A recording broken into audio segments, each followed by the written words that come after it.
Hey everybody, it's me, Keith. But sometimes I go by the channel name Jedi 270. That was the old channel. Excuse me in advance. I'm getting over a cold.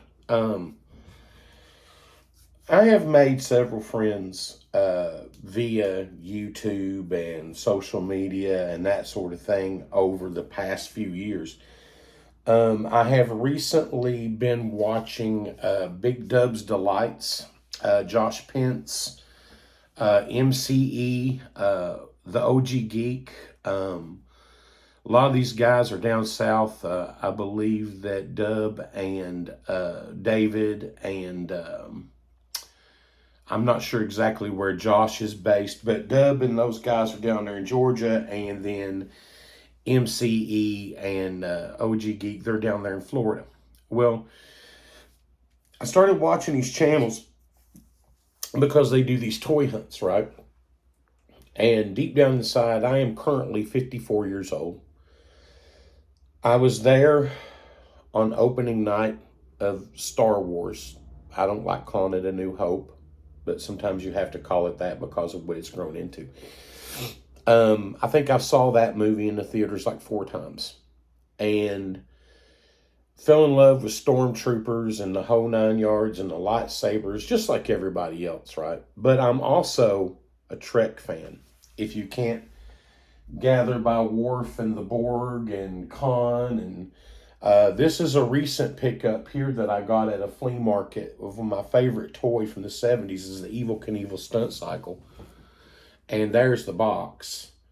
Um, I love this thing. Absolutely love it. I am an out of the box collector unless it's something that I know is going to be worth a lot of money and it's going to bail my butt out of a bad situation. Now let's talk about that.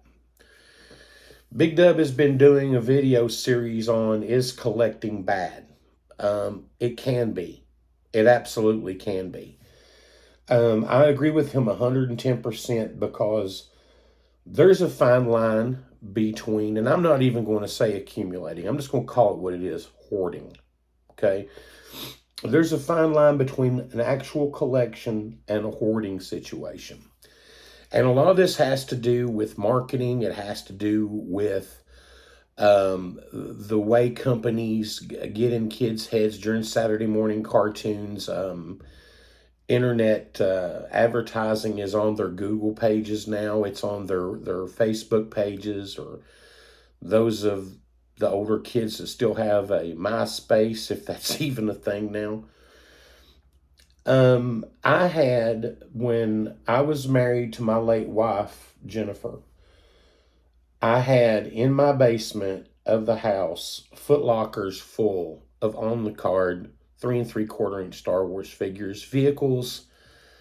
If it had Star Wars written on it, I bought it. I was almost like Steve Sansweet. Okay, now Steve Sansweet's a great guy and he's a huge collector and he is a massive, massive asset to the Star Wars collecting community.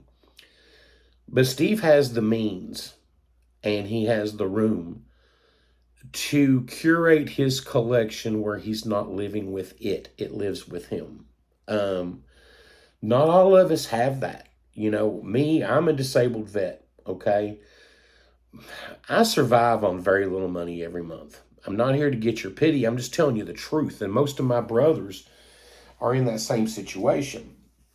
Um, when it comes to Hot Toys, I owned 2 Sideshow Star Wars figures and 1 Superman figure.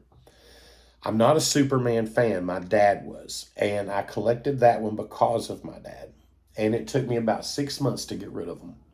And I couldn't see, could not see or justify the money for this figure. Now, I was talking last night to Dub on Facebook, and I told him about this website called themonkeydepot.com. And it's a 6 scale website, but they specialize in buying up collections, breaking them into parts, and then just selling the parts.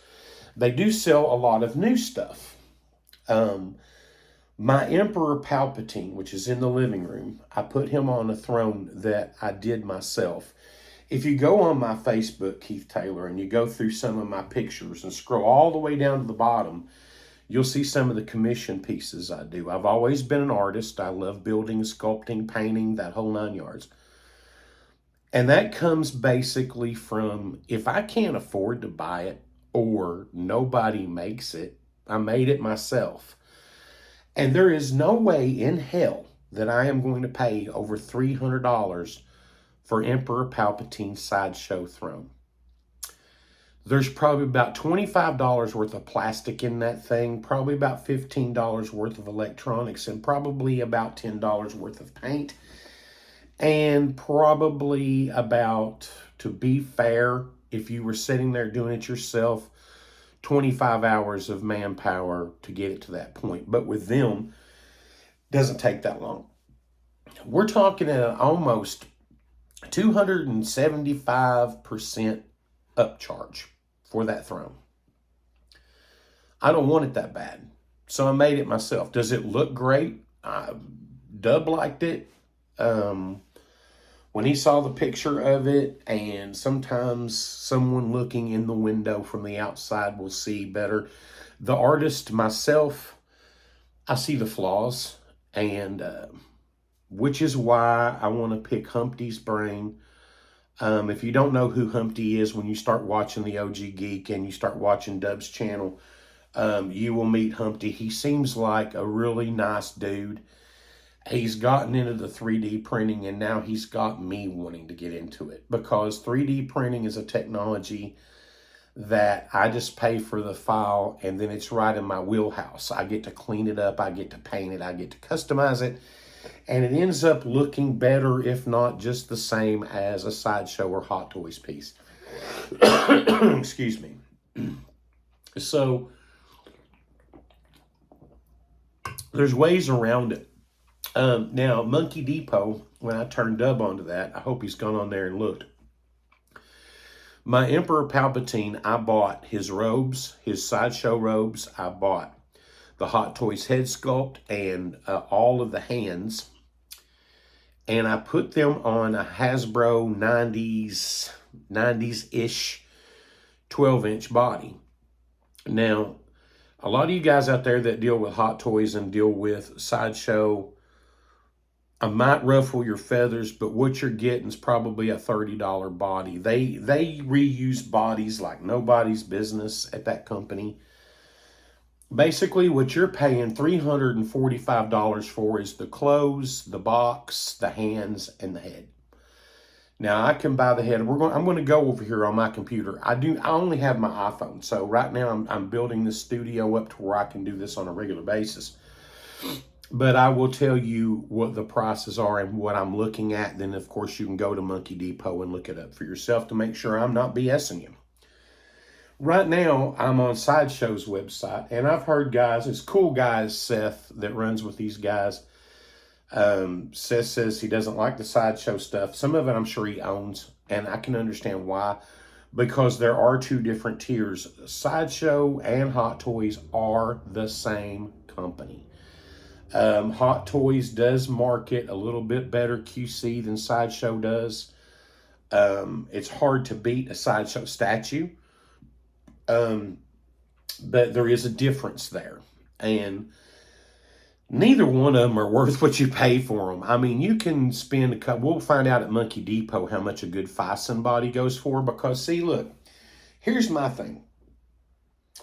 A lot of my figures, the articulation, the more articulation you got, the more poses you can put in it. But I can't get beyond the joints. I can't get beyond, like, if you look at Teenage Mutant Ninja Turtles April O'Neil and her hideous knees. Or if you look at a vintage series Princess Leia and her cankles.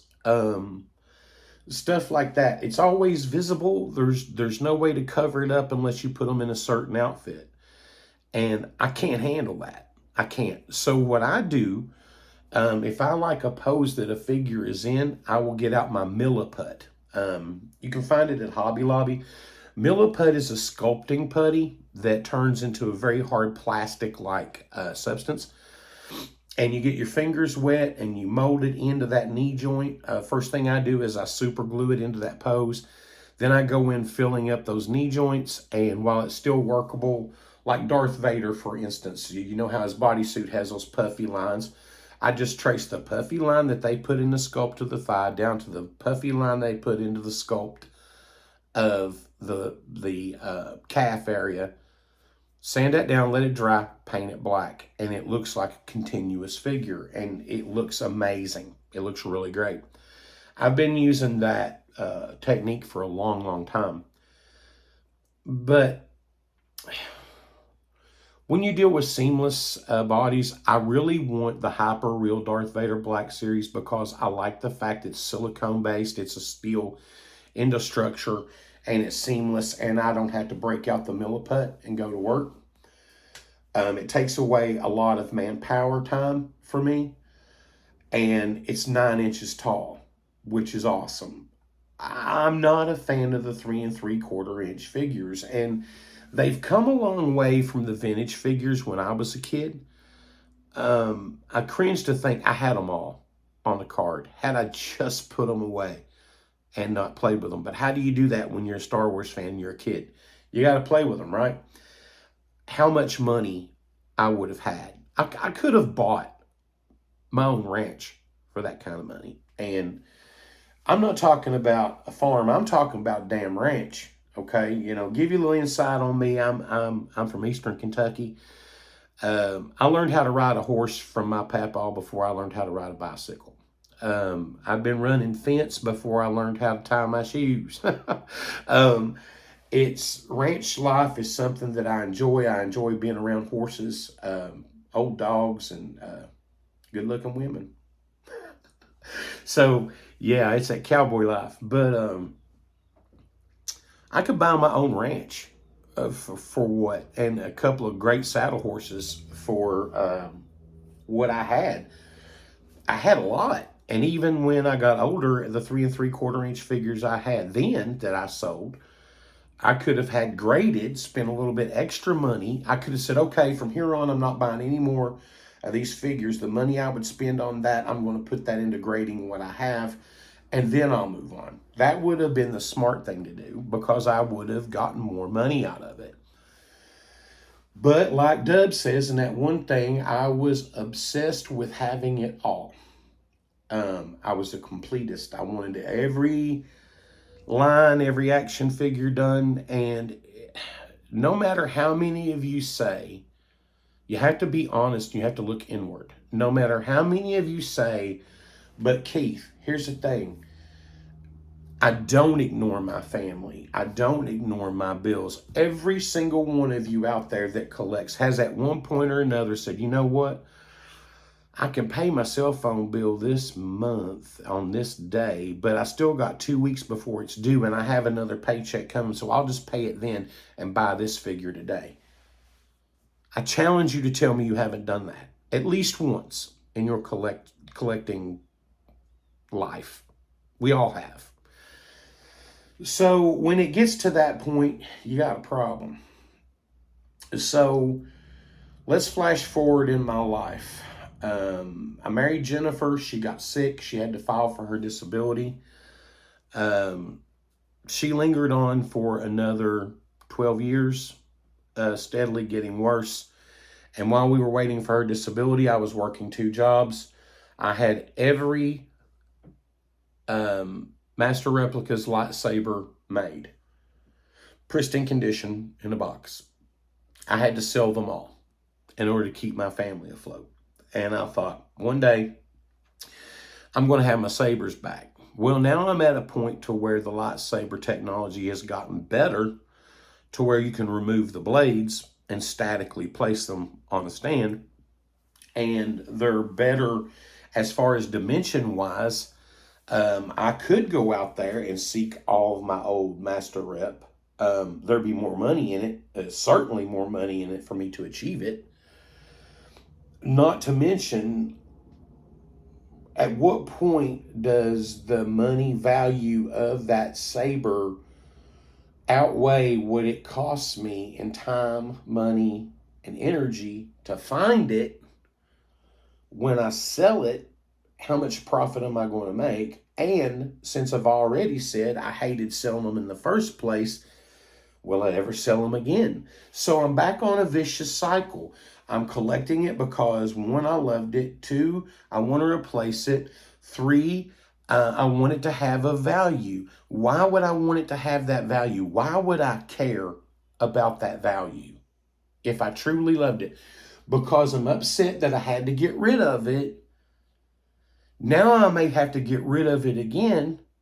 So now I'm in double jeopardy, and now I'm like, crap. And now I feel like crap about it. So I stopped worrying about value of things, resale value. So I said, I'm getting rid of all this stuff. I got rid of it all. And then I fell down a rabbit hole. Well, I'm getting ahead of myself. Then I started doing, for the PTSD thing and other stuff from my military career, I started painting and sculpting again. And I did that for probably about a good 10 years. A lot of that stuff, people don't want custom art. They want something made by Hasbro. Even if they have to pay the exact same price you're asking and your product is 10,000 times better, they still want that Hasbro packaging. I don't get collecting paper, guys. I really don't. Because now we're going to get into a part of collecting that ruins it for me. You've got a piece of paper, a card, your NASCAR diecast, you got the box, the sticker it came with, the confetti it came with. If you want to resell that item, you got to keep that stuff pristine. And guys, paper does not stay pristine. So now you're spending more time cleaning your collection and curating your collection than you are simply walking into your collection room and enjoying it. So you're taking the joy out of everything. So I started opening all my cars, and I found out a good way to display them. I like Auto World. I like them too. And you can't really tell. I'll do a room tour of my little measly room so you guys can have a laugh later on. But on my wall, I bought these. There's a 3-tray wood tray set at Walmart for $10 for 3 trays. So I bought like 4 or 5 of those, and then I put my cars in these little acrylic cases from Hobby Lobby. They're 6 for $9.99. And then I stack them inside those trays and hang them on the wall. I have a few muscle cars that I really enjoy. I kept those, and then everything else I kept was pickup trucks. Look at me. Do you see me in a Lambo? No. You see me in an 89 square body or an 86 square body. That's what you see me in. Bunch of tools in the back pulling a horse trailer. That's what you see. That's what you see when you look at me. I do have some 124s down here. This is my Back to the Future DeLorean.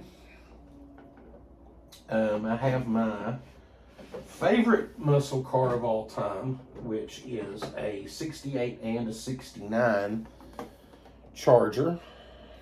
I've got that in plum crazy purple up here in a 69. I've got Smokey and the Bandit's Trans Am. I've got Knight Rider and Car. And the rest of them are trucks, except for my 18BA Baracus van. It's a Target Chase. Most of this stuff was gifts to me that I kept. The rest of it, gone. I sold some up in Ohio. Boy, that was an experience. No matter how, when you're selling your collection, no matter how honest you are with people, no matter if you tell them every little scratch, dent, ding, every little imperfection, the second they have buyer's remorse, they're messaging you, oh, I got a problem with this, I should have never bought it, I want you to take them back, and then you got to block them. And I hate doing that to people. I hate blocking people. I add people on my friends list just because they say, hey, can I be your friend? Well, that's how friendship works. So I add them until they give me a reason not to have them on there. So there's a lot of stuff out there that you're going to run into. When you buy your collection, the first thing that you're going to have to come to grips with, you're not going to get out of it what you put into it. You're not. Unless you're very careful about what you buy, have it graded, and get that money up there. You may make a little bit more than what you got into it, but you're not going to win the lotto. It's not going to happen. Not going to happen. I took a hell of a loss on those cars. The guy that bought them knows it, and he sells them online on his little weekend auctions. He knows he's going to make that. He just wasn't going to make 200% profit, and that pissed him off. My answer is world's smallest violin. I gave him good stuff, but that's neither here nor there. But so I got into the artwork and doing my own thing, doing cons. I met great people like Bill Diamond. He was part of the creation team for Audrey on Little Shop of Horrors. Fraggle Rock with Jim Henson. And the guy's incredible. And when he looked at my Harley Quinn statue, he was like, that is amazing. Folks, to an artist, that's like Elvis saying, you've got great, perfect pitch. That just, my head said, Bill Diamond, really? Wow. I almost worked a deal with Nintendo USA to put Batman armor inside their lobby in New York. I was making the Batcave vault for the armor. I researched what the cabinet was made of in the movie, and I went out and acquired it, which was extremely hard. It was a revolving door to a darkroom for a newspaper. And I found one because the newspaper in my hometown was shutting down. I had to go in and dismantle this massive, like 3-ton machine, and they let me keep that door. That was the whole point of me going there and working for a week and sweating, was so I could have that door. And I was doing the foam and everything else for it. And then they up and decided they were going to put a Ruby's costume in it. And I'm like, I can't go through with this deal. I could have made a ton of money. And they're like, well, why can't you? I said, because they're going to see my name on the door in the vault. And then they're going to see this crappy costume inside there, and it's got my name on it, and they're going to think that was my idea. Originally, they were bidding on a screen-worn suit by Ben Affleck. They lost that bid. So they said, well, we're working this deal with Keith, so let's just go get this cheapo Ruby's costume. And to be honest with you, I mean, it wasn't that big a deal for them. Hell, they've probably forgotten about it or don't even, it wasn't a huge deal for them. For them, it was like going out and buying a Black Series figure, but for me, it was big. And I couldn't have that cheap costume inside my work because people would think that that was me. So I didn't go through with it. Man. So the artwork basically cured my boredom and my need and my drive for things. It was cheaper for me to do. The profit coming from it was greater than the spending, and it was going great. And then, like all things, like the fidget spinner that took this country by storm, they sold billions of them. It died off, and they go on to the next big thing. That's what happened. So then I start collecting the cars, and I go down a rabbit hole there. I was going into Walmart's, Targets. The first thing I would do is I couldn't get to the door fast enough to go check the aisle to see what cars were there. And I was competing with people. And then one day I said, stop. What are you doing? Back to what you were doing with the 3 3/4 inch figures and anything that had Star Wars written on it. I was going back down that slippery slope. So I made some contacts with some folks down there in Florida via like Mike and all those guys that I wouldn't have known that existed had it not been for those videos. Contacted them and said, hey, would you like to do a trade? What do you have? I've got this, and I still don't know yet because I shipped those cars out about 2 days ago. Cost me a bleeding fortune to do it. But, you know, if he can sell them down there and get money out of them, fine. I'm out of it. Whatever we trade for will go towards my new collection. Now, if you'll notice, there's Vader from Obi-Wan Kenobi Black Series helmet. It's the only one I have right now. My collection is going to be Black Series helmets and lightsaber hilts and props. Up here, I don't know if you can see it, there's a little green box. That is my idea of a prop for a Mandalorian door slicer that I did. Up here, you'll see my figures. Those are literally the only Black Series figures I own and will more than likely be the only ones I own. I would like to have the armor, the Death Watch Trooper, the Death Watch Mandalorian, stuff like that. I need 2 more of these Borg and that's complete. And then just move on with like statues and stuff that like float my boat. I'm not going to fill this room up with stuff that I'll eventually want to sell and feel bad because I did. So what are we getting at? It can absolutely become an addiction. It can become hoarding. It can take away from your family. My wife has passed away. My kids are grown. It's just me and Bounce, my dog, which he's not in here right now because he's an old boy and he's in there asleep on the couch. And I'm in a 2-bedroom apartment. I have made such a move that the master bedroom is where I'm at right now for this type of thing. Plus my computer's in here and I'm currently looking for a work from home job. Then I can make this my work office plus everything else. And then what did I think? When I decided I was going to try to go back part-time and work from home remotely, I thought, I'll have enough money to buy this or that. So I had to knock myself out of that. I'll have enough money to make sure that I live good in my old age. That's what I'll have.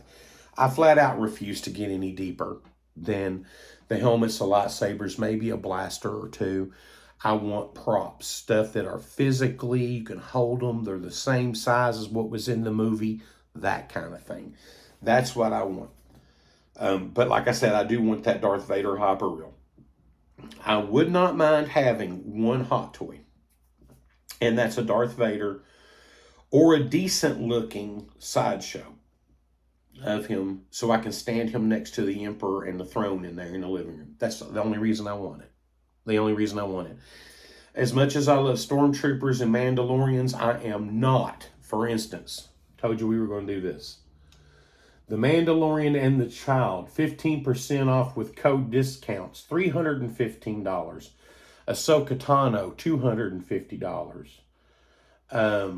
$290 for a Doc Brown Back to the Future. $250 for Captain Vaughn. Jango Fett, $285. And it just goes on and on and on and on and on. Spider-Man integrated suit statue, $425. Robin, $245. The Child, $410 for a 6-scale figure of the Child. What, that tall? There's not that much plastic there, folks. There's just not. And as long as people keep buying these things at this price, they're going to keep selling them. And they're going to put the price up and up and up and up and up. And when it's over with, you end up selling them. Okay, now look. OG Geek, he himself was collecting Hot Toys. And I've seen that man, God bless his heart, on videos go in there and buy 3 or 4 of them at a time. Seth, 3 or 4 of them at a time. More power to them, if that's what they like. I like these guys. They're good people. And I'm like, oh my God. And while I'm watching it, I'm thinking, yeah, that's cool as hell. It's cool that they're able to do that. I'm happy for them. I wasn't jealous in any way. And then I was sitting there and I was watching TV and I'm like, that's a case of ammo. That's a case of ammo. Oh, that's a new rifle. That's a new pistol. Hey, there's a new saddle. Those 3 right there, I could get me a decent piece of horse meat to ride, you know. And I start looking at stuff like that, and that's what gets me. But even Mike has started a new chapter in his life with Street Geek and Slap Happy and those guys and Bits. And they're going to shows, and he has taken surplus from his collection that he finally realized, I don't love it as much as I thought I did, so I'm going to use it for inventory. Now, when you see him go out and toy hunt, he very rarely picks up something for his own collection. It's 90% of it he gets a good deal and he buys it for inventory for the shows. Boom. So Mike's there. A lot of his pop vinyls. I literally own 6 pop vinyls, and they were all gifts to me. I never had a use for pop vinyls. But for the 6 I got, they're bringing big money, so I'm going to hang on to them. And they were gifts. I'll never sell them anyway because of that. But I won't acquire any more. I just won't. Unless somebody gets me one for a gift or something. Then I will. But other than that, no, I won't buy them for myself.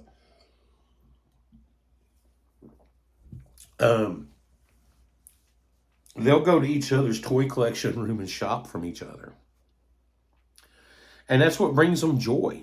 You know, if Seth goes out and he buys a Hulkbuster and Mike wants it, he goes over to Seth's house and he buys it. They had the fun of hunting with it. They had the camaraderie and brotherhood of going to look for it. They had the immediate satisfaction of owning it.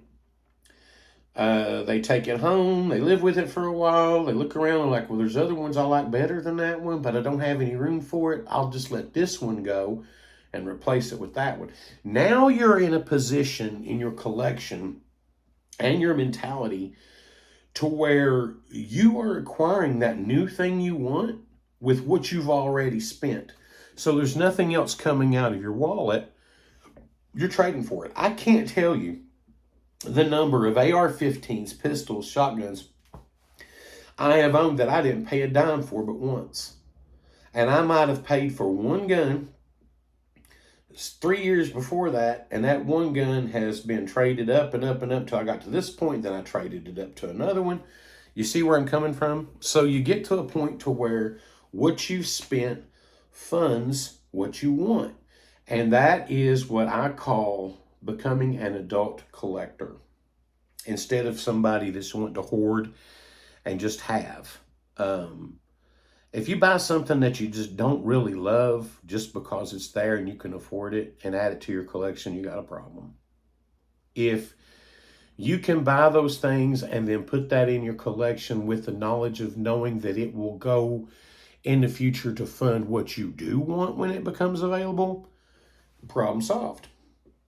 So that's where I'm coming from. So basically we've covered the different needs for collecting, how badly it can get out of control. Folks, I shipped out and sold almost in just 164 scale cars. This is a 164 NASCAR Elite, okay? I've literally shipped out almost 300 of these, okay? I've sold on Facebook another 300 of them. Not just NASCAR, but muscle cars and stuff. And I still have in my collection close to 100 that I love. They're up out of the way. They're on the wall back there. I don't have to worry about them. Sometimes I'll take a look at them. Sometimes I'll pick them up and admire them. That's the way that collection should go. So, poor Josh Pence. You know, I feel like I know Josh because I've seen him in so many of Dub's videos. And he just released a video about 9-10 hours ago. And his collector case was completely empty. Except for his Nikes and things he got as a gift. And he was feeling apologetic because he said he was buying. Just go watch it and it explains itself. And he's moving to a new and a different direction in his life, going to the gym. So I made a comment that there's nothing wrong saying that you're growing up as far as collecting stuff goes. It's made room for him and his wife to enjoy each other more. And it's opened up him going to the gym. But I strongly cautioned him about the gym. When I was in the military, I had to go to the gym because it was absolutely crucial to my career that I go to the gym. Then you get it to the point where you're buying all these supplements that you can get just by clean eating. God has given you all these supplements. Where do you think the supplement company got the idea from? The problem is to get the supplements in the amount that you can get by just simply swallowing a pill, you would have to eat a couple 100 pounds of something. But you don't need all of that. Your body takes surplus vitamins and surplus minerals and all that extra stuff that you're getting in that pill, and you crap it or pee it out. Your body only uses what it can use at the time. Everything else gets crapped and peed out of your body. So you are peeing and crapping out half of the money you spent on those supplements. Going to the gym, you can do severe damage to your body that you will pay for in the future. So on two fronts here, the collecting and the gym, I'm coming at you with real world experience of a 54-year-old cowboy that's been there, done that. When I was in the military, I rodeoed. I rode bulls and I team roped. Riding bulls get you hurt. Going to the gym keeps you from getting hurt as bad because you're in a better shape. I was in better shape for my job and what was required of me from the military. But it's a slippery slope because you get to a point to where you make friends in the gym. These friends are over here in their bodybuilding and you're still back here, but you desperately want to get up here with them. Now you find yourself going to the gym 3 or 4 times a week, taking new supplements and not worrying as much about your health as much as you are how you look. It will happen. Don't worry about how you look. The human body was not made to take that kind of torture. Your muscles were only designed to get so big and function. These guys walking around looking like the Incredible Hulk and getting swole, all these guys, they're damaging their bodies. And they're still at the point where they're enjoying all the Barbie doll girls draped on their arms and everything else because of what they do, and they can't see the forest for the trees. Once you hit 40 years old and you have beaten the gym bug, which is what I call it, and I'll explain that in a second, all the damage that you've done to your joints is irreversible. Once you start putting that wear on cartilage between your bones, it doesn't come back. It can come back surgically. That's what I'm talking about, the damage you're doing to the skeletal structure that holds up the muscle. In a house, we're talking about the damage you're doing to the studs that hold up the pretty walls. Okay? Is it worth it? No. You can reach 2% body fat, perfect muscular stature, strength, and stamina without a washboard stomach. Only do the gym to the point that your body needs it. Get yourself a good trainer with the right mindset and live with that. Because you're going to start going to the gym so much that you're going to be like, if you miss a leg day or a chest day, you're going to feel awful about yourself. Oh, I'm such a scrub. I missed and I feel horrible. Your body works off of endorphins. When you start working out and you get that feel good of going to the gym that Josh talks about, you get to where you need more and more and more and more and more of that. So when it comes time for you to break the gym cycle, to have your life back that you just recovered from your collection addiction, it's harder to give up. It only affects your mind when you're giving up the stuff that you love that you collect. It hurts your body. It hurts the way you feel. You've gone from feeling in the best shape of your life to feeling like a failure because your friends are like, bro, how come you're not at the gym getting swole? Bro, you're just being ridiculous. Come to the gym and get swole. That's going to hit you here. It's harder to break the gym cycle that's dangerous than it is your collection addiction. It's almost as bad breaking that gym cycle as it is getting over drugs for some people. Because you're getting a feeling from the drugs that release the endorphins that make you feel better. You're getting that from working out and the adulation of your new gym buddies. Just don't overdo it, Josh. That's all I'm saying, bro. Do it to keep you healthy. Don't worry as much about all the supplements that you're now spending your collecting money on, and more on researching how you can get what your body needs from the food you eat. Because we just talked about what your body does with the excess minerals and vitamins that you're taking in. There is enough of what your body needs to exist in a very healthy zen in normal portions, 3 meals a day of the stuff that God put here that those guys are copying. And you're intaking 3 times the amount that God's designed your body that you only need with this. So you don't need 100 pounds of broccoli. You do if you want to get what the supplements are giving you. But the only thing you're getting from the supplements is what God decided your body can handle. The rest of it, you're crapping and peeing out. You're not getting any use out of it whatsoever. So instead of spending that money there, invest on a good diet. Maybe a couple little vitamins and minerals here and there will help you out. But everything that your body needs, it gets from what God has put. God put everything on this planet to sustain you at a healthy, thriving level with what he gave you. You don't need some scientist somewhere pumping you full of crap that you're only going to poop out. And that's truth. That's just absolute factual truth. Truth that GNC doesn't want you to know. There are some vitamins and minerals out there that I call designer vitamins and minerals. Your body doesn't need it. But you'll pay 3 times for it, and guess what it does? It'll either damage you to a point to where you don't need to do it, or you'll poop it or pee it out.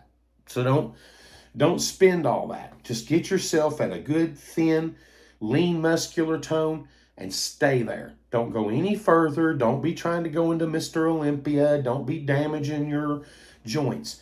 One thing that took me years to understand when I was in the military, and it took a black hat instructor to teach me this, the best gym workout is low weight, high repetitions.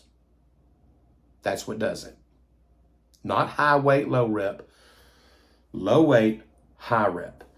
There's a guy that's on Facebook all the time trying to tell you the secret that cardio doesn't do this. Listen to that guy. That guy is smart. He is smart. He knows what he's talking about. It's not a gimmick. I've researched his life. I've researched what he's done. I've researched his education. I researched what he teaches. And it's absolutely correct from everything I learned years ago. Now, what happens when you become a gym rat and you do things that are at the time personally fulfilling, but in the long range, personally damaging? The gym rat thing, the rodeo thing, yeah, I made money rodeoing. I got the barrel racers going out to dinner with me. I had a little bit of glory. Now when I get out of bed, I sound like a maraca. All of my knees, both of my knees are shot. My elbows are shot. My finger joints are shot. I've broken so many bones that never heal back 100%. So every time you break something or you tear something up, it will heal back, but it's not what it was before it broke. Okay? Now I'm in horrible pain. TENS units, medication. I stay away from any kind of opioids or painkillers. My painkiller is Tylenol. Okay? And you got to cowboy up and live with the pain. I caused it myself. I can deal with it myself. I was born alone. I'll die alone. Nobody's going to die with me.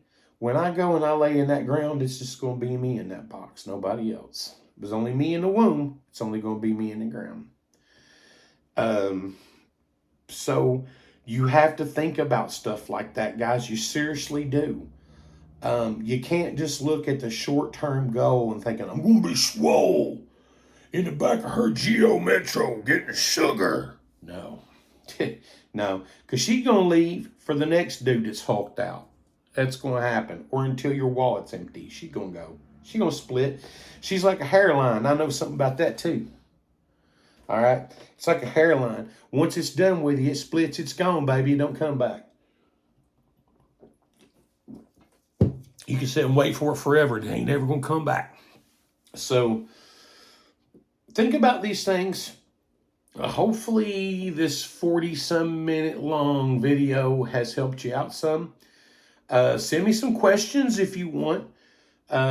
Big shout out to the OG Geek, George and Seth over at MCE, What's Poppin', Humpty with 2Ms.com for his 3D prints, Captain Powerlift, Diamond Dave, Bigdub, Dominic at Bits and Buttons, Joey at Way Back When, all you guys that have given me some entertainment and helped me feel some humdrum times and have inspired me to come back to YouTube to try to give you a little bit of some knowledge and wisdom that I have gained either from my mentors, my dad, my grandfathers, which I will call from here on out Papa, if you hear that.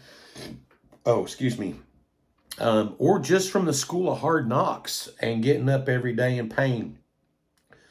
There's a lot of stuff out there, folks. If you just research it, you're going to find out the truth. And that's what Big Pharma and everybody doesn't want you to know is the truth. If you know the truth and you listen to folks like me, I don't know it all, but you listen to what I know. If I can pass on to you what I have learned, then that arms you against all the bullshit out there that everybody else tries to shovel down your throat. There's one thing about bullshit that I've learned working ranches and doing what I do. No matter how many shovel loads you get rid of, you're going to go back tomorrow and there's going to be 15 piles more of it. Keeps coming. Never stops. So arm yourself with knowledge. Defend your Second Amendment rights. Happy birthday to everybody out there that has a birthday. Happy anniversary. Congratulations to those who have just gotten married. Condolences to those who have just lost someone they love. And I'll leave you with God loves you. Love him back. He'll always be there for you. He will never let you down. And cowboy up. Love you.